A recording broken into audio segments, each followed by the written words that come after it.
안녕하세요. 민병헌입니다. 여러분, 혹시 이런 용어들 들어본 적이 있으신가요?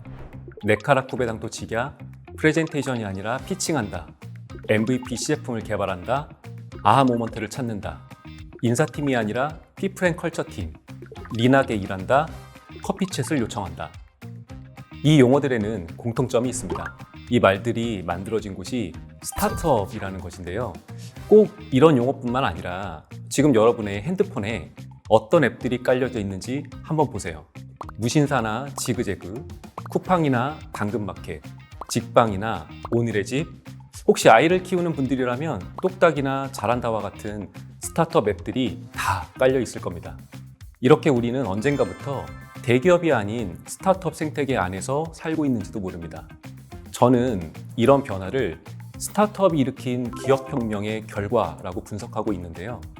스타트업으로 인한 몇 가지 변화의 현상들을 보면 제가 왜 기업혁명이 일어났다고 말씀드릴 수 있는지 이유를 아실 수 있을 겁니다.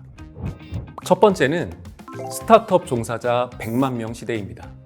최근 중소벤처기업부와 혁신벤처단체 협의회 소속 회원사를 기준으로 봤을 때 스타트업 종사자는 100만 명을 넘겼습니다.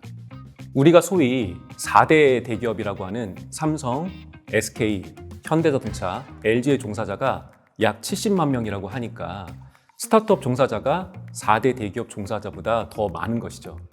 업계에서는 이를 근로환경에 골든크로스가 일어났다고 평가하기도 합니다. 그것을 상징적으로 보여주는 말이 네카라 쿠베당토 직야입니다. 네카라 쿠베당토 직야는 네이버, 카카오, 라인, 쿠팡, 배달의 민족, 당근마켓, 토스, 직방, 야놀자를 의미하는데 한국의 대표 스타트업들의 초성을 딴 이 신조어까지 생긴 것이죠. 두 번째는 대기업을 넘어서는 스타트업 선호도입니다. 이렇게 스타트업 종사자가 증가하고 있는 이유는 기본적으로 스타트업에 대한 선호도가 높아지고 있기 때문인데요. 2023년 인크루트가 전국 대학생 약 1000명을 대상으로 조사한 대학생이 가장 일하고 싶은 기업에 따르면 2위가 카카오, 3위는 네이버였습니다. 최근에는 잡코리아와 알바몬이 구직자를 대상으로 조사한 스타트업 취업 의향을 묻는 설문에 약 82.2%나 되는 사람들이 스타트업에 취업할 의향이 있다고 답하기도 했습니다. 이제 스타트업에서 일하는 것이 높은 우선순위를 차지하고 있다는 뜻이죠. 세 번째는 판교 사투리가 등장한 것입니다. 어떤 분야에서 신조어가 등장하면 그 분야가 사회적 현상이 되고 있다는 뜻인데요. 국내 스타트업들이 가장 많이 모여 있다고 알려진 판교에서 주로 쓰이는 말들이 판교 사투리라고 불리고 사람들이 그것들에 대해서 관심을 갖기 시작하면서 스타트업 신조어가 널리 퍼지고 있습니다. 예를 들어서 이슈가 있느냐라고 하는 말은 일반적으로 마케팅에서 화제가 되길 바란다는 의미이지만 스타트업에서는 문제가 생겼다는 의미입니다.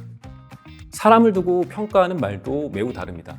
일반 회사에서는 많은 사람들에게 인정받는 사람들을 에이스라고 표현하지만 스타트업에서는 펀딩감이라고 부릅니다. 투자할 만한 사람이라는 뜻이죠. 네 번째는 광고 시장에 큰손이 된 스타트업입니다. 이제 주변에서 여러분들은 흔히 스타트업 광고를 보실 수 있게 됐습니다. 여기에 많은 스타트업들이 유명 연예인을 모델로 쓰고 있죠. 오늘의 집에서는 유나, 소카는 탕웨이, 뷰티컬리는 제니, 스픽은 이효리 등을 모델로 기용했습니다. 그뿐만이 아닙니다. 헤이딜러는 더 현대 서울에서 팝업 스토어를 열었고요. 협업 툴로 알려진 플로우 역시 여의도에 체험형 팝업 스토어를 열었습니다. 가장 상업적이고 소비자 극단에 있는 광고 시장에서 스타트업들의 노출이 이렇게 많아지고 있다는 것은 스타트업들이 그만큼 대중화되고 있다고 하는 뜻입니다. 다섯 번째는 컨텐츠가 되고 있는 스타트업 스토리입니다. 미디어 시장을 보면요. 최근 스타트업 컨텐츠가 매우 증가하고 있다는 것을 잘 알 수 있습니다. 2015년에 하루에 10건에 불과했던 스타트업 기사가 2022년에 이르러서는 하루에 50건에서 100건씩 나오고 있을 정도로 스타트업에 대한 언론 보도가 급증했습니다. 거기에 최근 스타트업을 다룬 영화, 드라마도 늘어나고 있는데요. 넷플릭스에서는 타다, 대한민국 스타트업의 초상, 그리고 스포티파이를 주제로 한 플레이리스트를 볼 수 있습니다. 애플은 얼마 전에 스타트업을 배경으로 한 3부작 드라마 애플 앳 워크라고 하는 드라마를 제작을 했고요. 쿠팡플레이는 스타트업 웹드라마 유니콘을 제작하기도 했죠. 광고와 마찬가지로 미디어가 관심을 갖고 그에 대한 콘텐츠를 만든다는 것은 그곳에 시장이 있다는 뜻입니다. 여섯 번째는 세계 4대 스타트업 행사입니다. 여러분, 세계 3대, 4대 행사하면 떠오르는 것들이 있지 않으신가요? 보통 우리는 세계 4대 패션위크, 세계 3대 영화제, 세계 3대 ICT 박람회와 같은 것들을 주로 언급을 합니다.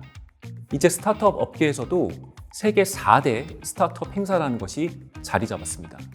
미국에서 열리는 테크크런치 디스럽트, 포르투갈의 웹 서밋, 프랑스의 비바 테크놀로지, 핀란드의 슬러시가 그것이고요. 각 행사마다 수십만 명의 관람객들이 참여하고 있습니다. 게다가 이제 많은 업계에서는 최신 트렌드를 이해하기 위해서는 이 4대 스타트업 행사에 가야 한다라는 말까지 생기고 있고, 실제로 이곳에서 신기술과 신제품을 체험하는 것이 일반화되기 시작했습니다. 일곱 번째는 대기업들이 링에 오르기 시작했다라는 것입니다. 이렇게 스타트업이 곳곳에서 눈에 띄다 보니까 대기업들이 스타트업에 대한 존재감을 인정하기 시작했습니다. 일례로 삼성전자가 스타트업의 조직 문화를 배우기 위해서 배달의 민족을 방문한 일은 유명하죠. 이렇게 스타트업을 통해서 빠르게 변화하는 시장에 대응하고 미래 성장 동력을 얻으려는 대기업들이 늘어나면서 대기업들이 거꾸로 스타트업에 협업을 요청하거나 스타트업을 인수하는 사례가 늘어나고 있습니다. 예를 들어 하나호텔앤리조트는 분산 오피스를 운영하고 있는 집무실과 함께 워크스테이 사업을 추진하고 있고요. 현대차그룹은 자율주행 스타트업 포티투닷을 인수했고, 인터파크는 여행 플랫폼 트리플을 인수하기도 했습니다. 이에 대해서 국내에서 가장 큰 스타트업 협의체인 스타트업 얼라이언스는 관전 모드에 있던 대기업들이 글러브를 끼고 링에 오르기 시작했다라고 평가했습니다. 이렇게 스타트업으로 인한 큰 변화의 현상들을 설명드렸는데 사실 이뿐만이 아닙니다. 국제 무대에서는 기업 가치가 1조 원을 넘는 유니콘 기업이 1234개 이상이 됩니다. 얼마 전에 이슈가 됐던 챗GPT로 유명한 오픈 AI도 스타트업이죠. 그리고 얼마 전 프랑스 파리에서 열린 2030 세계박람회 유치전에서는 한국을 대표하여 스타트업 대표가 연사로 나서기도 했습니다. 그러다 보니 한국 정부는 10조가 넘는 세계 상위권 규모의 스타트업 투자금을 지원하고 있고요. 한마디로 말하자면 스타트업이 세계적으로 지각 변동을 일으키고 있고 국가 경제 성장의 원동력이 되고 있다는 뜻입니다. 이런 스타트업에 대한 지식을 놓친다면 여러분은 시대의 흐름을 파악하지 못하게 되고, 반대로 스타트업을 알아가게 된다면 여러분은 시대를 주도할 수 있게 됩니다.